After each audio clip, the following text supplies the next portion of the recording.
obrigado. E outros companheiros, né? E outras companheiras que participaram. Eu estava falando para você aqui no estúdio a sua ideia de trazer a música alagoana, né? Eu estava vindo no carro escutando Barba de Gato na rádio. Isso é uma coisa fantástica, né? Sensacional, né? Fabiano, a música alagoana é fantástica. Eu toquei Gustavo Gomes, Gustavo tem uma versatilidade enorme. É forró, ele toca tudo, é um cara fantástico. Teve aqui também. Aqui tem poesia. A ideia é essa, né? Trazer sempre aqui os sábados isso aí. E a música alagoana é fantástica, uma qualidade que não tem igual. É fantástica. De muita boa qualidade a música alagoana. Mas obrigado, cara, aí, por você estar aqui com a gente. Você me falou em off aqui que o livro trabalha a questão do capitalismo, né? Explica esse negócio aí pra gente. André, esse livro, na verdade, ele é fruto de pesquisas que nós fizemos no IFAL, Campus Marechal Deodoro, né? Sim. Junto com o Matheus, né? Matheus. Na época, eu e Matheus, eu trabalhava lá como professor da disciplina de Economia do Meio Ambiente, né? E Matheus era meu monitor lá no Campus Marechal Deodoro. Correto. E aí a gente fez essas pesquisas que resultaram em alguns projetos de pesquisa, extensão e no TCC do Matheus. Aí depois nós transformamos esses materiais nesse livro que nós lançamos em 2016. O que a gente discute aí basicamente, André? A estrutura do livro a gente pega o desenvolvimento do capitalismo mundial, né, busca mostrar ali, né, o desenvolvimento do capitalismo mundial, como esse capitalismo chega no Brasil e como ele chega em Alagoas. Então, assim, a relação do capitalismo alagoano, né, com o capitalismo brasileiro e o capitalismo mundial, porque a gente sabe que o capitalismo ele é uma totalidade, né? Então, assim, aí, quem quiser que ache que, por exemplo, o que acontece no supermercado aqui em Maceió não tem relação com... Ele é global, né? Não tem nenhuma relação, né? Então, assim, o preço do petróleo, o preço do combustível, o preço dos alimentos, hoje é tudo interconectado, né? Então, a gente tenta buscar mostrar aí essa relação, mas focando no polo cloroquímico, né? Mostrando como é que uma indústria tão importante como essa, uma indústria de ponta, né? Ela se instala em Alagoas, né? E ela não consegue tirar a dependência, né, da economia alagoana. É verdade, porque quando se instalou, né, o nome era Salgema, né? Isso. Dizia que a Salgema ia substituir o setor suco-alcooleiro, que agora é suco-alcooleiro energético, né? Que é as chamadas usinas de açúcar, né? Hoje operam ainda em Alagoas 15 usinas de açúcar ainda. Então, a pergunta que eu faço, então, o setor que vinha como redenção na economia alagoana, ele não, claro que era importante, ninguém pode negar. Houve problemas, claro, acidentes ecológicos, mas ela faz parte, vamos dizer, no marco do capitalismo da economia alagoana. Mas a economia alagoana vive de que hoje, realmente? Ainda é o setor sucrocoleiro que ainda domina a perspectiva de sustentar o capitalismo no Brasil, em Maceió principalmente, em Alagoas? Veja, muita gente ainda fala isso, viu Cabral? Sim. Que o setor canavieiro não é mais, sabe? Eu converso muito sobre isso com o professor Cícero Pérez, acho que seria mais um Sim, conheço, convidado, fantástica, né, para participar do seu programa, né, para fazer essa discussão da economia alagoana. Correto. E o Cícero já aponta há muito tempo, né, que não é. É verdade que quando a indústria cloroquímica se instalou aqui, tem essa promessa de redenção. Isso é um discurso característico aqui nas elites alagoanas, né? Quer superar a cana-de-açúcar. Quando instalaram, lembra do moinho motriz ali de trigo? Sim, caiu, ali no bairro do Pulso. Os caras quando instalaram aquele moinho, agora vai, que não foi. E aí veio a Salgema também, enfim, é aquela coisa, você tem aí como resultado, claro, é óbvio, como você falou, tem desenvolvimento tecnológico, emprego e tal, mas você tem, por outro lado, o maior crime ambiental em área urbana do mundo. Está aí para a gente discutir, né? É muito importante. Enfim, quando nós escrevemos esse livro em 2016, acho que tinha mais 1 ou 2 trabalhos nessa linha. Tem muito pouca coisa. Hoje não, hoje, eu já deixo a dica para você, pesquisar e ver com o pessoal, já tem muitas pesquisas de mestrado, doutorado sobre esse tema, da Braskem, do crime ecológico, etc. Né? Mas hoje, André, a economia alagoana, por incrível que pareça, segundo conversas com o professor Cícero, e realmente ele traz sempre muitos dados importantes da economia. Hoje o setor que, vamos dizer assim, é o setor mais potente do PIB alagoano, não é mais o setor sucrocoleiro, há um bom tempo, né? É o setor de comércio, é o setor principalmente ligado a essas empresas de distribuidoras de alimento. Para você ter uma ideia, supermercados, essas empresas que fazem a logística, empresas de logísticas, que fazem, inclusive é um caso típico, único da economia alagoana, porque o que é que acontece com a economia alagoana? A nossa economia é uma economia completamente independente e ela é importadora. Então, hoje a gente importa de Pernambuco, a gente importa da Bahia, a gente importa de Sergipe. O único setor que a gente é superavitário, que a gente exporta mais do que a gente importa, é nessas empresas de logística, de infraestrutura. Caramba! Quando o professor Cícero me falou isso, eu fiquei impressionado. Ele me mostrou os dados. Inclusive, a gente domina hoje o mercado sergipano, tem uma forte influência no mercado. Caramba, Fabiano! E o sindicato dos caras fica ali na Praça Sergipe, pô, sindicato de logística e supermercado. Então é um dos poucos setores, mas talvez um dos únicos, que a economia alagoana se sobrepõe aos estados vizinhos, cara. E a gente sempre fica com aquela ideia histórica, porque se criou a narrativa aqui da história oficial de que Alagoas e usina são sinônimos, Alagoas e cana são sinônimos. Isso. Não é bem assim, não é bem assim. Não é bem assim. Mesmo os bilhões que eles ganham. Claro, eles continuam a ter muita influência a exportação política, ainda é muito importante. Influência econômica, mas você vê, outro setor que não aparece, e que o pessoal não fala, é a mineração. Hoje, se eu não me engano, está em segundo ou terceiro lugar a mineração lá no Agreste Alagoano, pô. A mineração, inclusive... Como é que é a cidade ali perto de Palmeiras? Caíbas, né? Caíbas, é a Vale Verde. Então, Vale Verde. Veja, então, as pessoas não percebem ainda, né, o peso. Inclusive, dependendo da oscilação do mercado internacional, André, a mineração lá da Vale Verde pode até superar o setor de logística, né? Mas chegou já, pra você ter uma ideia, outro dia desse eu estava vendo os dados oficiais dos órgãos federais que tratam da questão da economia, e eu fiquei espantado, porque aparecia como um dos países que mais recebia produtos alagoanos, um país lá do norte da Europa, se não me falha a memória agora, a Finlândia. Sim. Me choca que o Alagoas está vendendo para a Finlândia.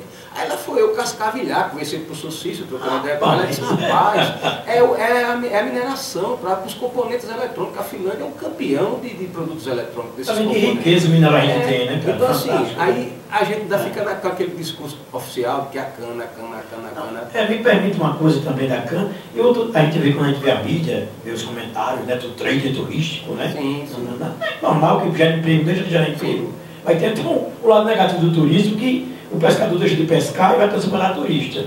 Eu percebi isso, eu fui com os alunos lá do colégio Zoiúa, fazer uma visita de Jaraguá e terminei, fui mostrar, aqui é o estaleiro, aqui Maceió nasceu aqui e tal. E quando eu cheguei lá, eu digo, esses barcos, esse barco é para turismo. Claro que tem ainda barco de pesca, o turismo ele vem no sentido de tirar a função social do cara que é da pesca, ele já não pesca. O pessoal dali da Pajuçara, com todo respeito, claro que é um dia de emprego, dá dinheiro, mas a finalidade dele que é pescar, não é mais, é levar turista para isso natural. E essa história que o turismo é uma indústria que, sem chaminé, né? Sem chaminé, né? E ele causa problemas com especulação imobiliária, claro, né? E essa história que o turismo eu pensava que era o turismo que ia substituir a cana-de-açúcar, tal, essa economia aí. Olha, como é que você vê isso aí? Por coincidência, um pesquisador. Por coincidência, o campus que eu trabalho no IFAL, a gente tem 3 eixos de pesquisa lá, né? Certo. Que é o meio ambiente, os cursos técnicos, tecnológicos, graduação, pós-graduação na área ambiental.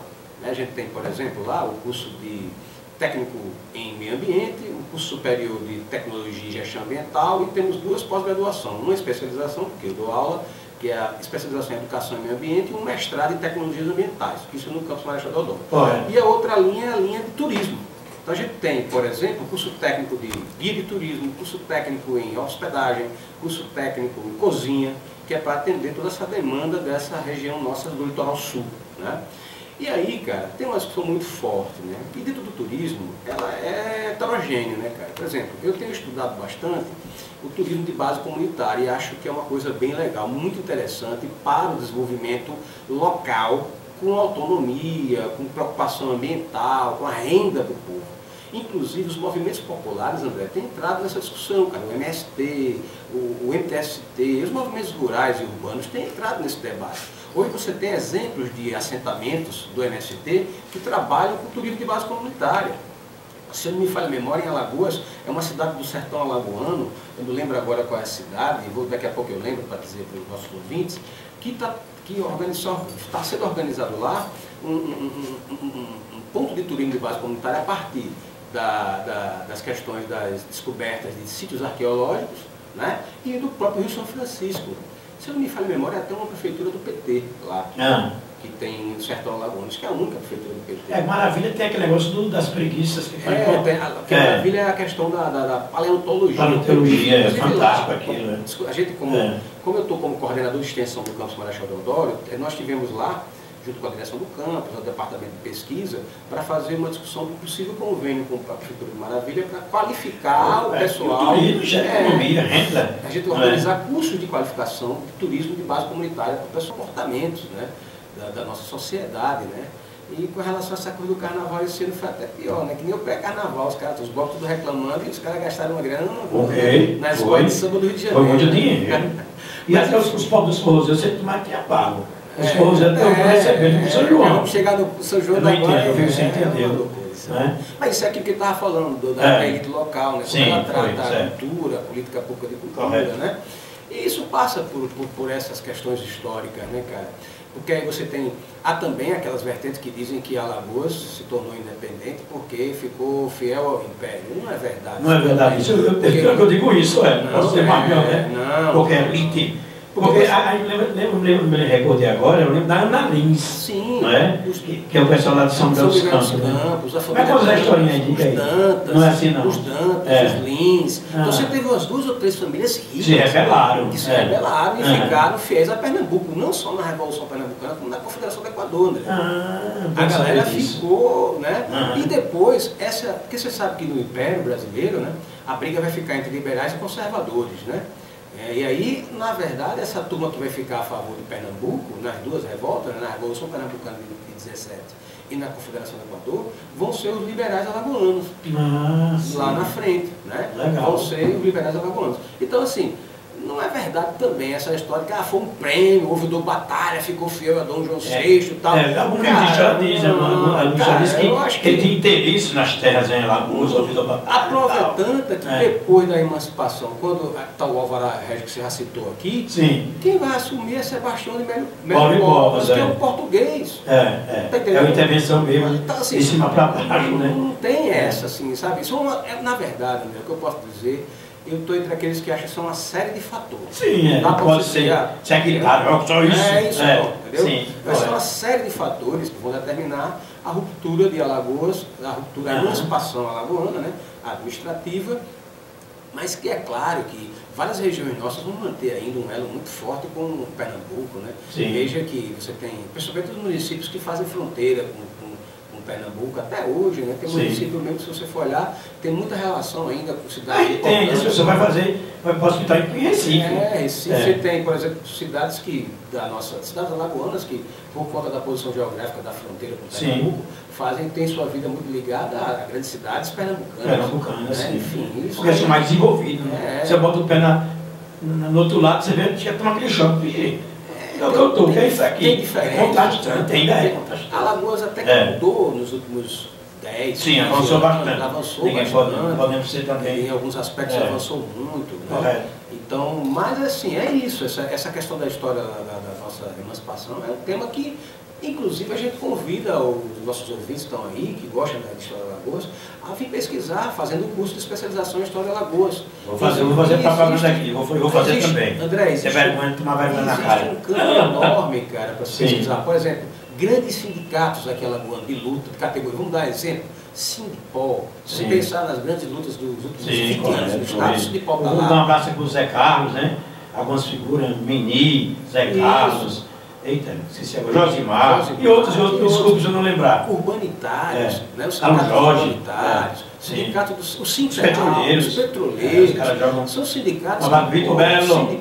Buenos dias, Vitor Belo. Esses sindicatos precisam ter a sua história escrita, cara. Sim.